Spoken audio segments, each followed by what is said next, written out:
The thunder cracked overhead as Grace Harper stood on the porch of her modest home, clutching her son's hand while watching the approaching storm with wary eyes. Marysville, California, 1871, a place where she had hoped to build a new life for herself and her 6-year-old boy, but 3 months after their arrival, she still felt like an outsider in this bustling gold rush town. "Come on, Samuel," she said softly, guiding her son back into their small wooden house as the first heavy raindrops began to fall. Samuel looked up at her with intelligent brown eyes, his hands moving in the quick, deliberate motions that had become their private language since it became clear he would never speak. Grace had learned to decipher his gestures over the years, a language of their own making, born of necessity after doctor had examined Samuel and declared there was nothing physically wrong with the boy's voice.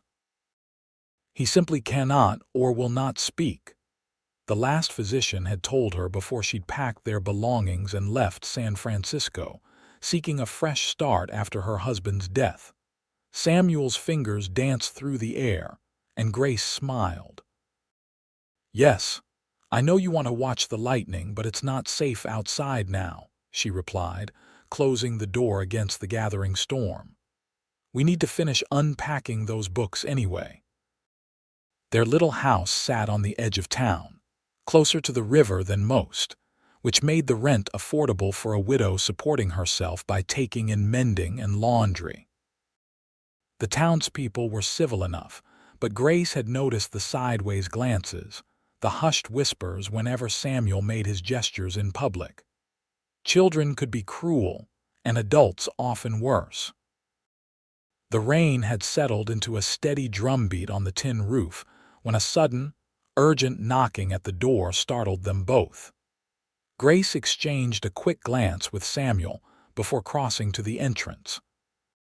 Standing on her porch, dripping wet and holding his hat in his hands, was a tall man she'd seen around town but never spoken to.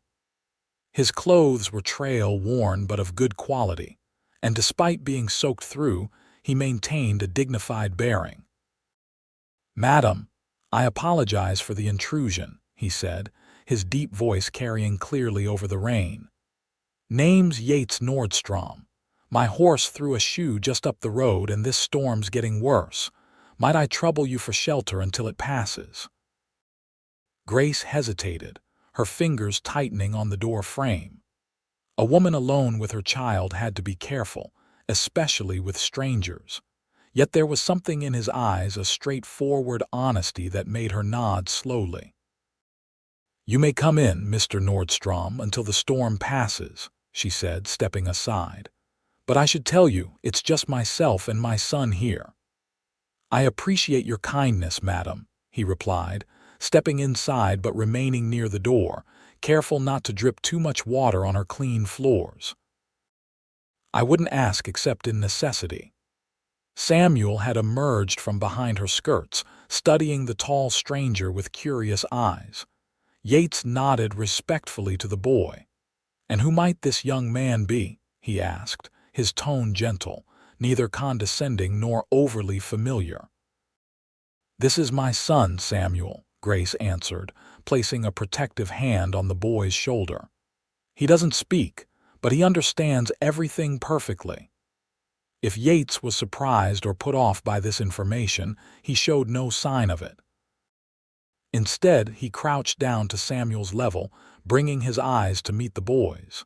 "Pleased to meet you, Samuel," he said with the same respect he might afford any man. "Thank you for sharing your shelter." Samuel's hands moved quickly in response, and Grace automatically translated. "He says the storm will pass in an hour or so. He can tell by the color of the clouds." Yates watched the boy's hands with interest rather than discomfort. "Is that so? Well, you must be quite the weather reader, young man." The cowboy's easy acceptance took Grace by surprise. Most people either ignored Samuel entirely or spoke to him as if he were an infant or simpleton. "I should introduce myself properly," she said, recovering her manners. "I'm Grace Harper. We moved here from San Francisco a few months ago." "The seamstress," Yates nodded. "Your reputation precedes you. Mrs. Miller at the general store says you've got the finest stitches in 3 counties. Grace felt a flush of pride. She'd worked hard to establish herself, even in the short time they'd been in Marysville. "It puts food on our table." The storm continued to rage outside as Grace offered the stranger a towel and a cup of hot coffee. Samuel watched Yates with undisguised fascination, his quick eyes taking in every detail of the cowboy's appearance from the worn leather holster at his hip to the sun-weathered lines around his eyes. "What brings you to these parts, Mr. Nordstrom?" Grace asked, maintaining a polite distance as she poured her own cup. "I've been hired to run cattle for the Harrington spread north of town," he replied, warming his hands on the mug. "Just arrived last week. They're increasing their herd, and I've some experience with the larger operations in Texas." Samuel's hands moved again, and this time Grace laughed softly. "He wants to know if you fought Indians or outlaws." Yates smiled, the expression transforming his serious face. "Not as many as the dime novels would have you believe, son. Most of my battles have been with stubborn steers and bad weather." The cowboy's eyes followed the boy's hands with interest. "Those motions he makes, they mean specific things." "Yes," Grace nodded, surprising herself with her willingness to explain. "We developed our own way of communicating when it became clear he wouldn't speak. It's not any formal sign language, just something that evolved between us." "Ingenious," Yates remarked, and the genuine admiration in his voice made Grace look at him more carefully. "Would it be improper to ask how you came to Marysville, Mrs. Harper?" "It's a common enough story," she said, her voice growing quieter. "My husband Thomas died of fever 2 years ago in San Francisco. I worked as a seamstress there, but city life was difficult for a widow, and—" She glanced at Samuel. Some people were unkind about Samuel's condition. "I heard Marysville was growing and thought we might find a fresh start." Samuel moved his hands again, more subtly this time. Grace sighed. "Samuel, that's not polite to ask a stranger." "What did he ask?" Yates inquired. "He wanted to know why you don't wear fancy pistols like the other cowboys who come through town," Grace admitted, embarrassed. Rather than taking offense, Yates chuckled. "A fair question. The truth is, son, a gun is a tool like a hammer or a saw. The fancy ones catch the eye, but a reliable one does the job. Mine's plain, but has never failed me when needed." The simple, direct answer seemed to satisfy Samuel, who nodded solemnly. Outside, the rain began to slacken, and the thunder receded into the distance. "Looks like your weather prediction was right, young man," Yates said, rising to his feet and placing his empty cup on the table. "I've imposed on your hospitality long enough." "Your horse's shoe," Grace reminded him. "There's a blacksmith in town I can reach before he closes shop," Yates assured her. "Thank you kindly for the shelter and the coffee, Mrs. Harper, and the company." His gaze included Samuel in the thanks. As Yates reached the door, Samuel suddenly darted forward, his hands moving rapidly. "He wants to know if you'll come back sometime," Grace translated, surprised by her son's boldness. Samuel rarely showed such interest in strangers. The cowboy regarded the boy with thoughtful eyes. "If your mother doesn't object, perhaps I could stop by after Sunday services. I'd be interested in learning more about your way of talking." Grace found herself nodding before she'd fully considered the implications. "That would be acceptable, Mr. Nordstrom." After Yates had departed, Grace stood at the window watching his tall figure recede toward town, wondering at the strange turn the stormy afternoon had taken. Samuel tugged at her skirt, his hands asking a question.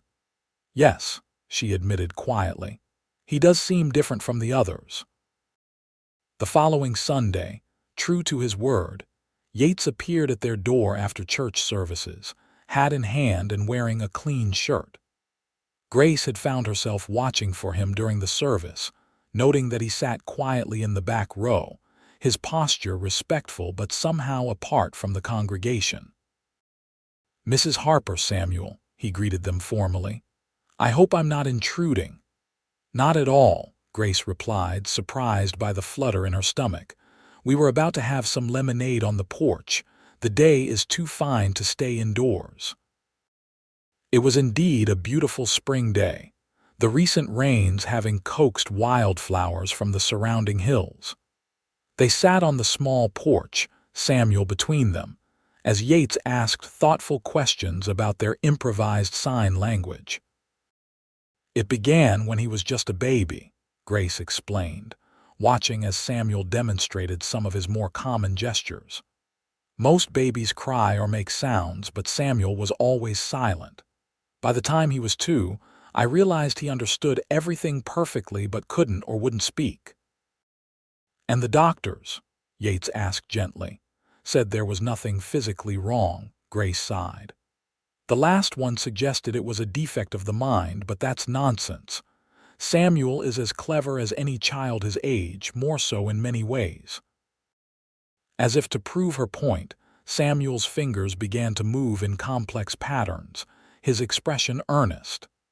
"He says he can hear the words in his head," Grace translated, her voice softening, "but they get stuck somewhere between his thoughts and his voice." Yates nodded, his eyes on the boy. "That makes perfect sense to me, Samuel."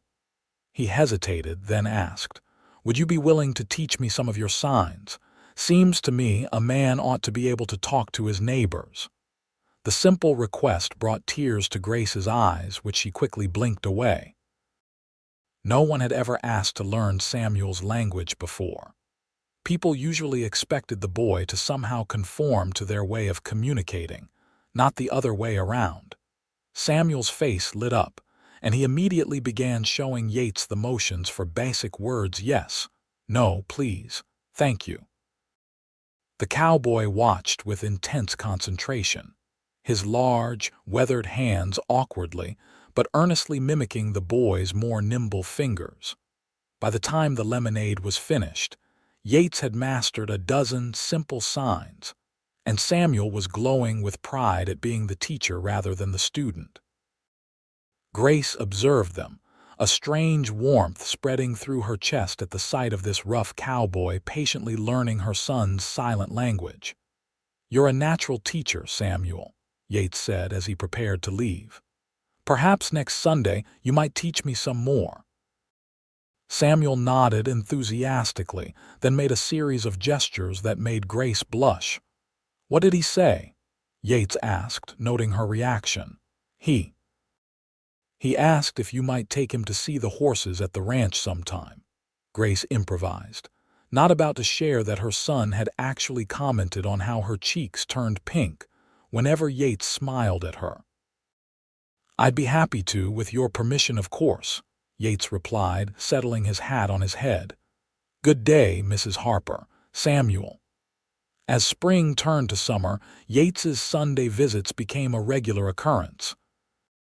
Sometimes he would bring small gifts, a carved wooden horse for Samuel, wildflowers for the table, or a newspaper from Sacramento with stories about the expanding railroad. Each visit, he learned more signs, until he could carry on basic conversations with Samuel without Grace's translation. One warm June evening, as Samuel played with the neighbor children in the adjacent yard, a recent development that Grace attributed to his growing confidence Yates, and Grace sat on the porch, watching the sunset paint the western sky in brilliant oranges and pinks. "He's doing well here," Yates observed, nodding toward Samuel, who was showing the other children how to play a hand game he'd invented. "Better than when I first met you both." "Yes," Grace agreed, her heart swelling with pride. Having someone else learn his language, it's changed him, given him confidence. She turned to face the cowboy directly. "I don't know how to thank you for that, Mr. Nordstrom." Yates, he corrected gently. After all these Sundays, I think we might use first names, don't you? Grace smiled, nodding. Yates, then. Still, what you've done for Samuel. I've gained as much as I've given, he replied, his voice low. Learning to see words in motions rather than sounds, it changes how a man perceives the world. He paused, seeming to choose his next words carefully. Grace, there's something I've been meaning to ask you. Her pulse quickened as she met his gaze. Yes, the Independence Day celebration is coming up next week. The whole town will be there for the picnic and fireworks. I wondered if you and Samuel might allow me to accompany you. The question was innocent enough on the surface. Families and friends often attended such events together.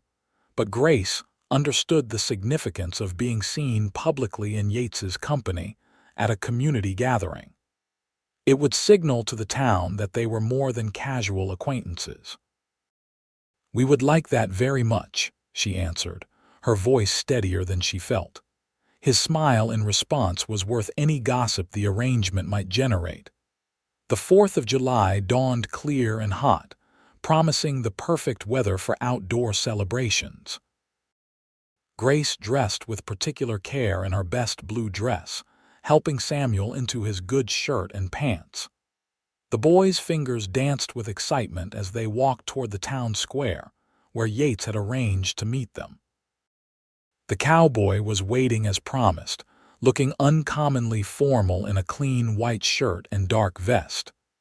When he spotted them, his face broke into a smile that made Grace's heart skip.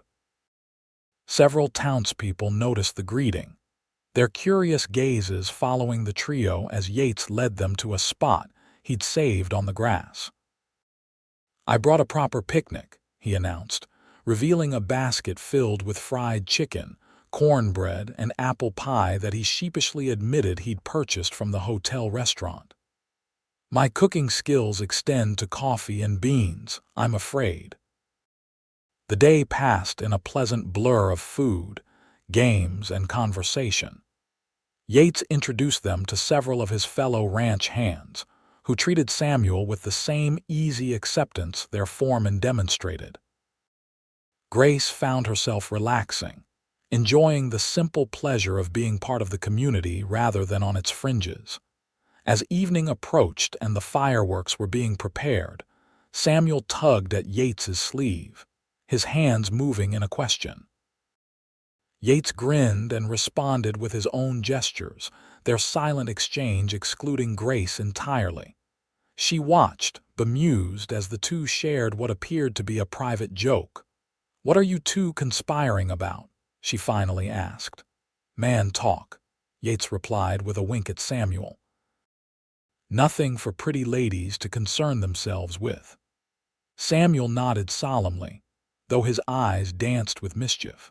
Before Grace could press further, the first firework exploded overhead in a shower of red sparks. Samuel's face transformed with wonder, his hands instinctively moving to describe the beauty above them. "Yes," Yates agreed aloud, responding to the boy's gestures, "like stars falling to earth." As the display continued, Grace became aware of other children gathering around Samuel, watching curiously as his hands painted pictures in the air to match the fireworks above. To her surprise, Yates began translating Samuel's descriptions for the other children. "Samuel says that one looks like a weeping willow, and that one's like a bouquet of spring flowers," Yates explained to the growing audience of young listeners. He sees patterns and pictures in them. The children, initially curious about the strange hand movements, became captivated by Samuel's poetic descriptions of the lights above. Soon they were asking questions, which Yates would translate into gestures for Samuel, then relay the boys' signed responses back to them. Grace watched in amazement as her son, usually isolated by his silence, became the center of an enthusiastic group, his unique perspective valued rather than dismissed. Several parents drifted over, their expressions ranging from curiosity to cautious approval. "He's got quite an imagination, your boy," remarked Mrs. Peterson, the milliner whose own daughter was now attempting to mimic one of Samuel's gestures. "He does," Grace agreed, her throat tight with emotion. By the time the last firework faded from the sky, leaving only the scent of gunpowder and a chorus of appreciative murmurs, Samuel had taught the children several simple signs. The easy acceptance of the youngest generation contrasted sharply with the reserved, often judgmental attitude of their parents, though Grace noted that even some of the adults seemed to be viewing Samuel with new eyes. As the crowd dispersed and they gathered their picnic things, the town mayor, a portly man named Henderson, approached them. "Mrs. Harper, Mr. Nordstrom," he greeted them with a tip of his hat. "Fine evening." "Indeed, Mayor," Yates replied, a protective hand resting lightly on Samuel's shoulder. "I couldn't help noticing the interest your boy generated," Henderson continued, addressing Grace directly. "Those hand signals of his remarkable way of communicating." "Thank you," Grace said cautiously, unused to receiving compliments about Samuel's condition. "I've been thinking," the mayor went on, stroking his beard. "The school board's been discussing what to do about education for children with special circumstances. We have the Miller girl who's nearly blind, the Jacobson boy with his crippled leg, and of course your Samuel. Perhaps there's something to be learned from your approach." Grace exchanged a surprised glance with Yates. "What are you suggesting, Mayor?" "Nothing formal just yet," Henderson replied. "But I'd like to discuss it further. Perhaps you could come by my office next week." After the mayor departed, Grace stood in stunned silence until Samuel tugged at her skirt, his fingers asking a question. "Yes," she answered, kneeling to his level. "I think the mayor might want you to help teach other children your way of talking." Samuel's eyes widened and his hands moved rapidly. Yates laughed. "He says he's only interested if he gets to be in charge." As they walked home through the warm summer night, Samuel ran ahead, practicing his description of the fireworks with exaggerated gestures. Grace and Yates followed more slowly, their hands occasionally brushing in the darkness. "I've never seen him so happy," Grace said softly. "So accepted." "He's a remarkable boy," Yates replied, "and he has a remarkable mother." When they reached her door, Grace turned to face the cowboy, finding the courage to ask the question that had been on her mind all evening. "Why did you do it, Yates?" "Learn his language, introduce him to the other children that way." In the silver moonlight, his expression was open and honest. "Because everyone deserves to be heard, Grace, even those who can't speak." Before she could respond, he leaned down and pressed a gentle kiss to her cheek, then tipped his hat. "Good night, Mrs. Harper."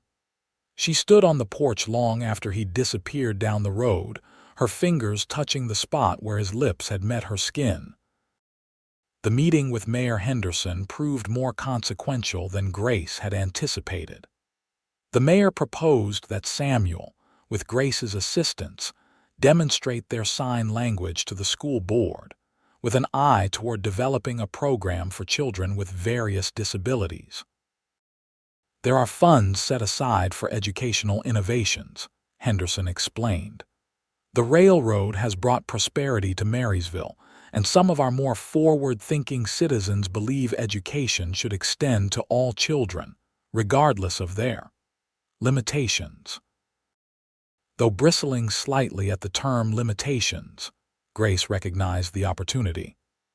Samuel would be attending regular school as well, of course, Henderson assured her, but perhaps for an hour each day he could help teach these signs to the teachers and other children who might benefit. "We would compensate you for your time, naturally." The proposal left Grace conflicted. On one hand, it would provide much-needed additional income and give Samuel a special role in the community. On the other, it would draw more attention to his difference at a time when he was just beginning to find acceptance. When she discussed it with Yates that Sunday, he listened thoughtfully before responding. "What does Samuel think?" he asked, watching the boy who was currently engaged in showing Yates's horse an intricate series of gestures.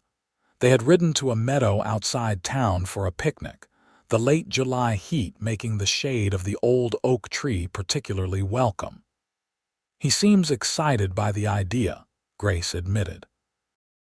"But I worry about how the other children might treat him. From what I saw on Independence Day, many of them are already fascinated by his signing," Yates pointed out. "Children are often more accepting than adults once their curiosity is satisfied." "There will be talk," Grace sighed. "About me accepting money for it, about Samuel being put on display." Yates reached across the blanket, taking her hand. The simple contact sent warmth up her arm.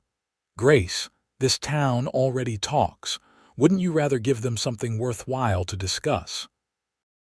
His touch and words steadied her, and she found herself smiling. "When did you become so wise, Cowboy?" "I've always been wise," he replied with a grin. "You just never asked my opinion before." Their laughter drew Samuel back to the picnic blanket, his hands moving rapidly as he described something the horse had done.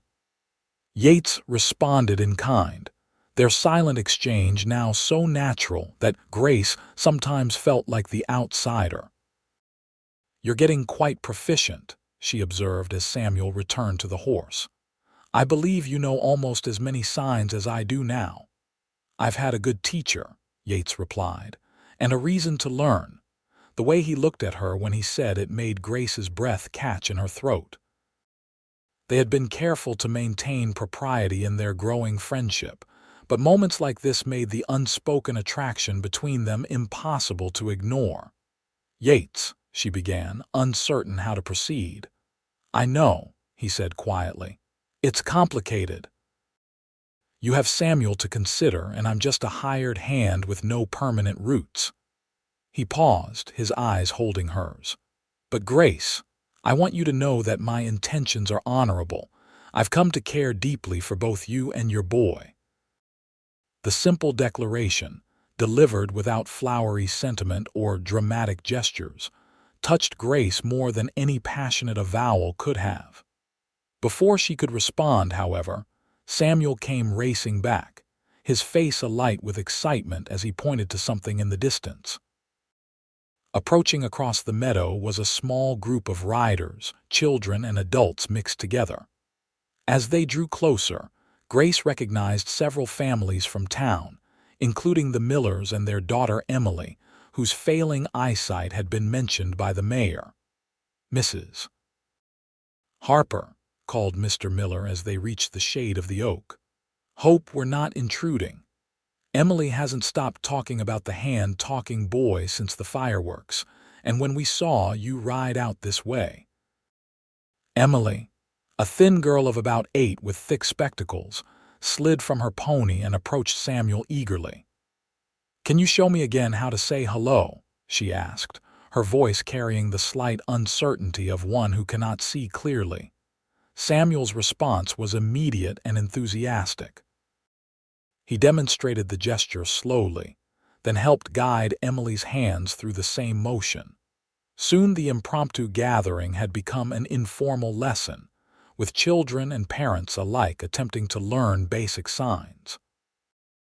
Yates stepped in to help, his larger presence adding legitimacy to the proceedings in the eyes of some of the more skeptical fathers. Grace watched, amazed, as her son transformed before her eyes from a silent outsider to a teacher with valuable knowledge to share. His patience with the younger children and his obvious joy in being understood brought tears to her eyes. "Remarkable boy you have," said Mrs. Miller, coming to stand beside Grace. "Emily's been having a harder time at school lately, as her eyes get worse." But she said Samuel showed her that there are other ways to understand the world. By the time the impromptu gathering dispersed, Grace had received half a dozen informal invitations for Samuel to visit other families and teach more signs. The school board meeting, it seemed, would be a mere formality. As they rode back to town, Samuel perched in front of Yates on his horse while Grace rode the gentle mare Yates had borrowed for her. The cowboy's words from earlier echoed in her mind. Honorable intentions, caring deeply. The thought warmed her more than the summer sun. The school board meeting the following week exceeded even Grace's cautious hopes. Samuel, dressed in his Sunday best and nervous but determined, demonstrated his sign language to the assembled officials with Yates by his side as additional translator. The board members, initially skeptical, were won over by the boy's obvious intelligence and the elegant simplicity of the gestural communication. "We propose a dual approach," announced the head of the board after deliberation. "Samuel will attend regular classes, but will also, with Mrs. Harper's supervision, conduct 2 special sessions weekly to teach basic signs to interested students and teachers. This will be a paid position for Mrs. Harper, and we believe it may eventually benefit other children with different speaking difficulties." Grace could hardly believe the transformation in their circumstances. From outsiders barely tolerated, they had become valued members of the community in the space of a few months. And at the center of this change was Yates Nordstrom, whose simple act of respect for Samuel had rippled outward to affect the entire town. As August ripened toward harvest, their lives settled into a new pattern. Grace continued her seamstress work, but now also spent time at the school, helping Samuel with his twice-weekly lessons. The extra income allowed her to purchase new curtains for their home and a proper desk for Samuel to do his schoolwork. Yates's visits expanded beyond Sundays, the cowboy often appearing at dusk on weekdays, sometimes with a rabbit or fish for their supper, other times just to sit on the porch and share the day's events. The town observed this developing relationship with the usual mix of approval and gossip, but Grace found she cared less and less about others' opinions. One crisp September evening, as they sat watching the sun sink behind the distant mountains, Yates broached a subject that had been hovering unspoken between them. "Harrington's offered me a permanent position," he said, his gaze fixed on the horizon. "Foreman of the north section with a proper cabin included." Grace's heart skipped. "That's wonderful news. You deserve it." "It would mean staying in Marysville," he continued, finally turning to look at her. "Putting down roots." The implication hung in the air between them. Grace took a deep breath. "Roots can be a good thing for a man. For a family, too," he replied quietly. Before either could elaborate, Samuel burst through the door, his hands flying as he described an incident from school that day. The moment passed, but the conversation had shifted something fundamental between them. The following Sunday, Yates arrived dressed more formally than usual, his hair slicked down and a small package tucked under his arm. Samuel greeted him with the enthusiastic signs that had become their personal greeting, but Grace noticed the cowboy seemed unusually nervous. After dinner, as Samuel showed Yates his latest school project, a map of California with hand-drawn symbols representing the major cities, Yates cleared his throat. "Samuel, there's something important I'd like to discuss with you and your mother," he said, his voice more serious than the boy was accustomed to hearing. Samuel immediately sat up straight, his attention focused. "You know I care deeply for both of you," Yates continued, his hands unconsciously moving in the signs that accompanied his words, a habit he'd developed over the months. "And I've been thinking about our future." Grace's breath caught as Yates turned to face her directly. "Grace Harper, I came to Marysville looking for work and found so much more. I found a family." He produced the small package, unwrapping it to reveal a simple gold band. "I'm not a wealthy man, but I promise to provide for you and Samuel, to honor and cherish you both, if you would do me the great honor of becoming my wife." Samuel's hands moved rapidly, and Grace laughed through the tears that had sprung to her eyes. "He says it's about time you asked." Yates grinned at the boy. "I wanted to be sure I had your approval, partner. A man doesn't step into a family without making sure he's welcome." Samuel signed again, and this time Yates translated for Grace. "He says you need to answer the question, Mother." Grace reached out, taking Yates's weathered hands in her own. "Yes," she said simply. "Yes, I will marry you, Yates Nordstrom." The kiss they shared was brief but full of promise, mindful of Samuel's watchful presence. When they separated, the boy was beaming, his hands moving in a pattern Grace didn't immediately recognize. "What did he say?" she asked, wiping away a happy tear. "He said," Yates replied with a gentle smile, "now we'll be a real family."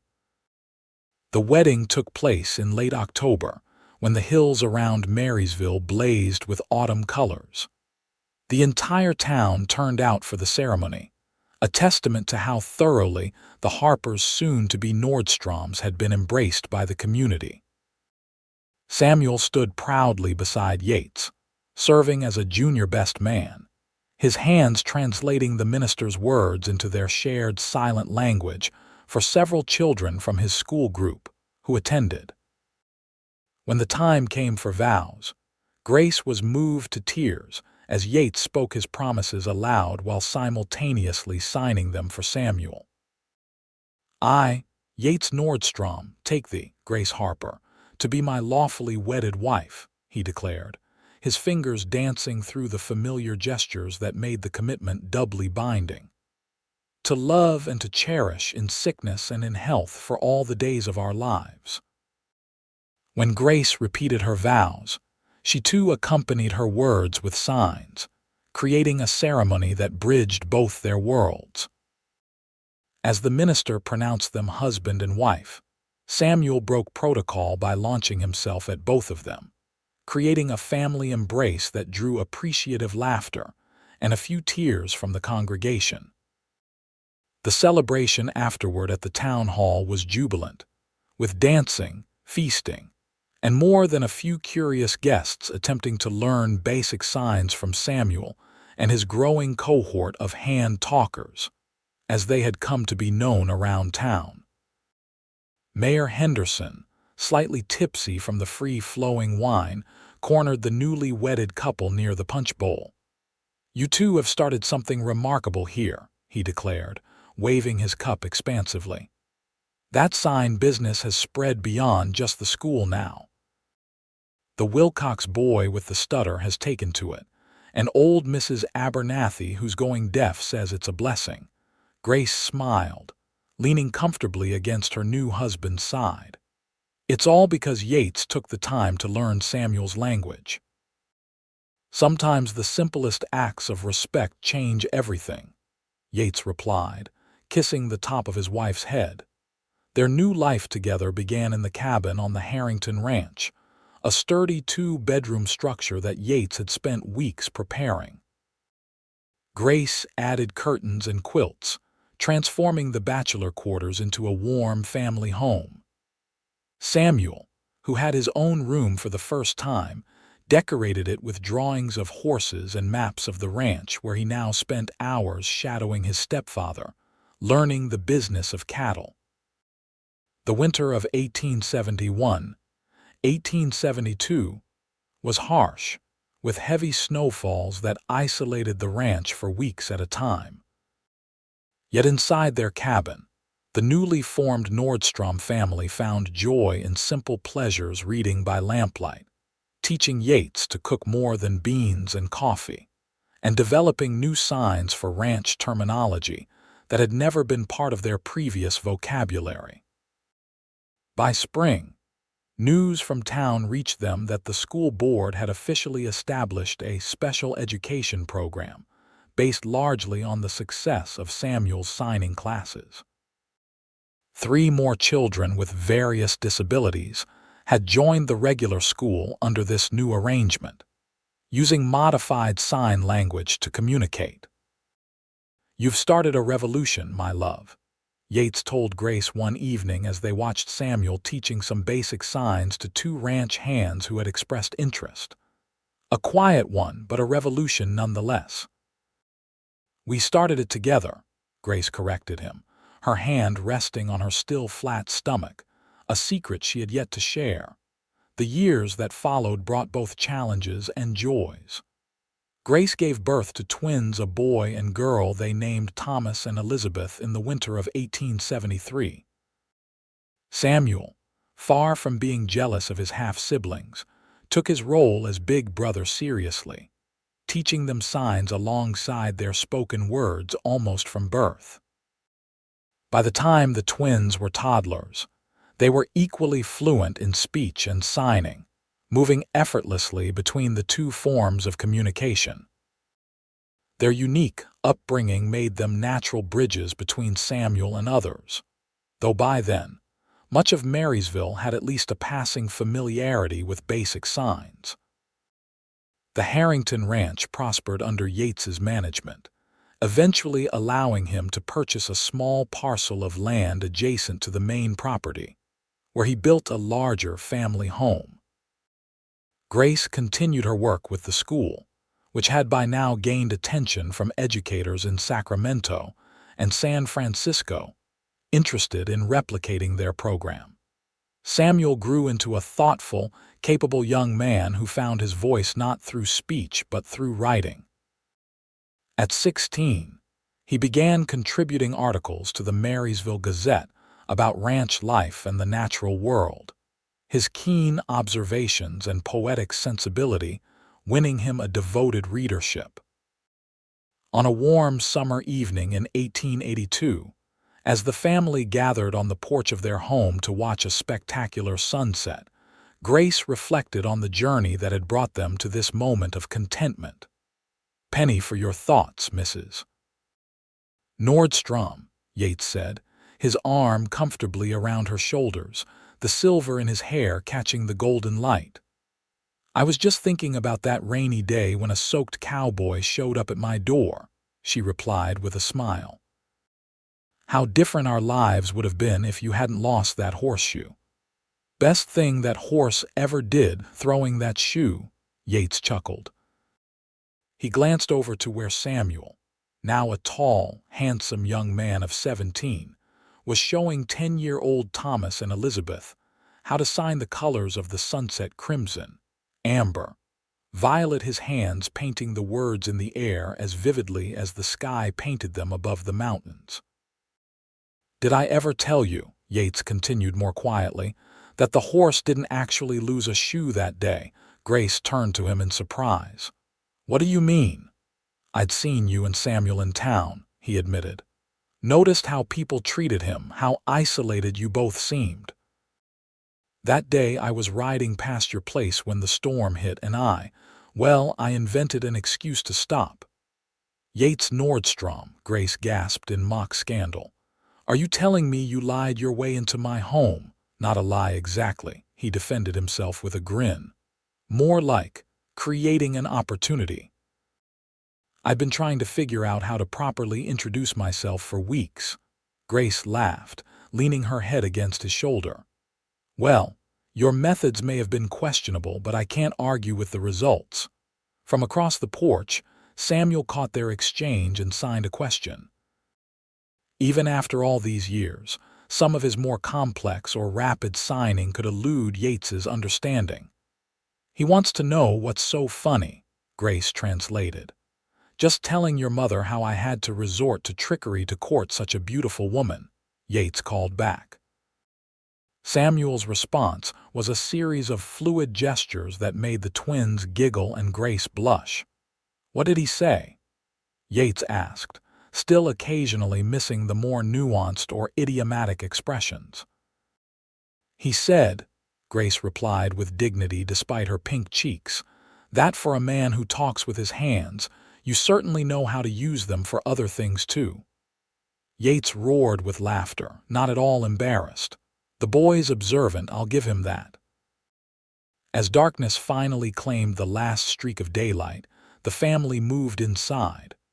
The twins, despite protests that they weren't tired, were herded off to bed. Samuel retired to his room, where he was working on his latest article for the newspaper. Alone at last, Yates pulled Grace into his arms in the quiet of their kitchen, the familiar sense of home surrounding them: coffee, beeswax, the lingering aroma of the apple pie they'd had for dessert. 11 years since that rainy day, he murmured against her hair. Any regrets, Mrs. Nordstrom? Not a single one, she replied, lifting her face for his kiss. You taught a silent boy to be heard and a cautious woman to love again. What could I possibly regret? I learned as much as I taught, Yates countered, his fingers tracing the beloved contours of her face. You and Samuel showed me that a family isn't built on blood or even words, but on understanding, on seeing each other clearly.